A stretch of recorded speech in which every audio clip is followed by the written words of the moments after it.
The Sound of Georgia. Today we're going to be talking about the movie that Julie Andrews didn't make. I'm not talking about when Jack Horner picked Audrey Hepburn over her for My Fair Lady. Julie understands, and she got the sweetest revenge possible. Finally, my thanks to a man who made a wonderful movie and who made all this possible in the first place, Mr. Jack Warner. I'm not talking about Beauty and the Beast, where she was offered the role of Mrs. Potts. I'm not talking about Mary Poppins Returns, where she outright said no before they'd even really asked her because she didn't want to steal the spotlight. Today we're talking about how Julie was considered to star in The Prime of Miss Jean Brodie.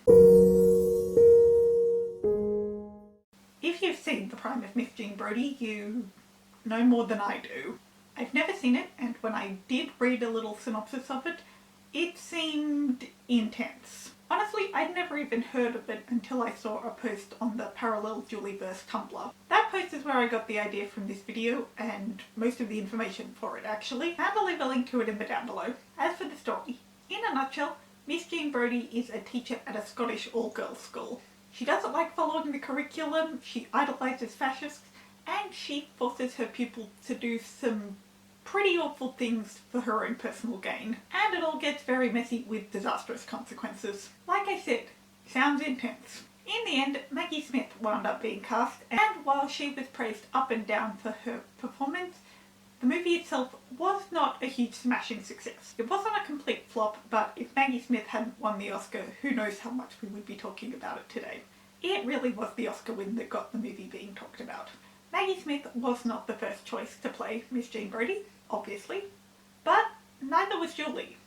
Interestingly, the first person the filmmakers wanted to play the role was Vanessa Redgrave because she had done the role on stage. The story was a stage show before it was a film, and I think it was a book before that. And the fact that they wanted Vanessa is interesting because at that time she was occupied with another project, that being Camelot, which Julie originally starred in. But as it turned out, Vanessa hated having done the play and hated the character, so much to the point that she almost had a nervous breakdown. And so she flat out declined them when they asked. So Julie was the next choice. And the fact that Julie was in consideration for this role was not a big secret. She was the biggest film star in the world at this time, and while musicals were the thing she was most known for, she had done movies like the Americanization of Emily and Torn Curtain and Hawaii. And given that The Prime of Miss Jean Brodie was going to be a Fox production, Julie was right next door filming star. So that's the timeline. Now let's look at why. First off, why talk about this film specifically? There were plenty of other roles that Julie was offered and declined or did not do, for one reason or another. But when it comes to The Prime of Miss Jean Brodie, she actually regrets not doing it. Or at the very least is open about admitting that she regrets it. There may very well be other roles she regrets not taking, but she doesn't really talk about them, because imposter syndrome. But when it comes to this film, she has on more than one occasion said she regrets not taking it. In 1982, she and Blake did an interview where she talked about how she was in consideration for the role and that she was a fool to turn it down. And then again in 2001, in the height of all the Princess Diaries stuff, she did an interview with Larry King where she was asked if there was a role she regretted not taking, and she said The Prime of Miss Jean Brodie. Link to that interview in the down below. Now, given the timeline, with this all starting sort of mid-60s and the movie coming out in 1969, let's look at what Julie was doing at the time. Well, a lot. In 1968 and 1969, she was in the middle of making Darling Lily, even though that film wouldn't come out until 1970. 1968 was also when Star was released, although she kind of ditched premieres and things like that to work on Darling Lily, because of Blake. 1969 was when she and Blake Edwards were married. Blake Edwards was obviously the director of Darling Lily, and they came up with the idea for the movie to show that Julie could do more than nannies and governesses. Like the world's tamest striptease. There's actually a really good video essay about Darling Lily and all of its meta-ness by Better with Bob, and I mentioned that in my Today in Julie Andrews History video for Darling Lily back in 2020, but I'll leave it linked in the down below.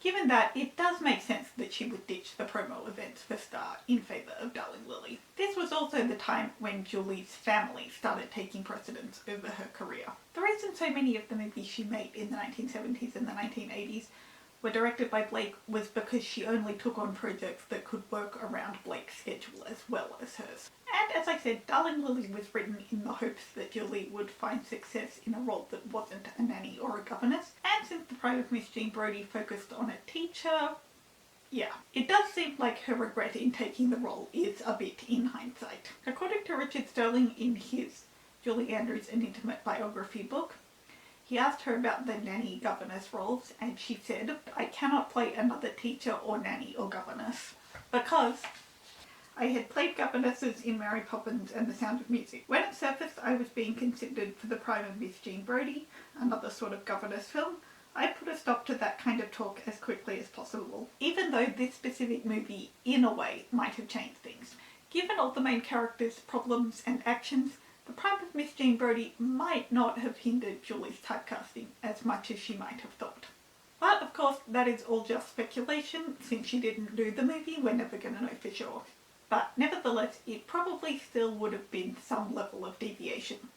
Not the Darling Lily type of deviation, but Miss Jean Brodie is very clearly not Mary Poppins. The typecasting was the main thing she was worried about, but at the time, some of Julie's other reservations about taking the role were that she wouldn't do the character justice, or that she wouldn't be able to do a Scottish accent properly. Which, I mean, come on Jules, you did a Cockney accent for My Fair Lady. I think she would have been fine on that front. And of course, every time that she brings up the fact that she was considered for this role, it's always accompanied by something to the effect of Maggie Smith did a marvellous job, because that really is just who Julie Andrews is. And maybe it was for the best. As I said, I haven't seen the movie, but from what I've heard, Maggie Smith is so intrinsically linked to it, she is so definitively Miss Jean Brodie, that maybe nobody else could have done it. But that's everything I've got for today, guys. I hope you enjoyed.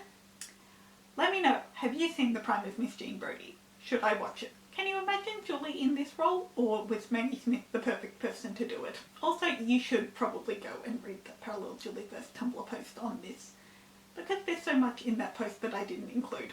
Stay safe, guys. Feel free to like and subscribe, and I'll see you in my video next time. So long, farewell!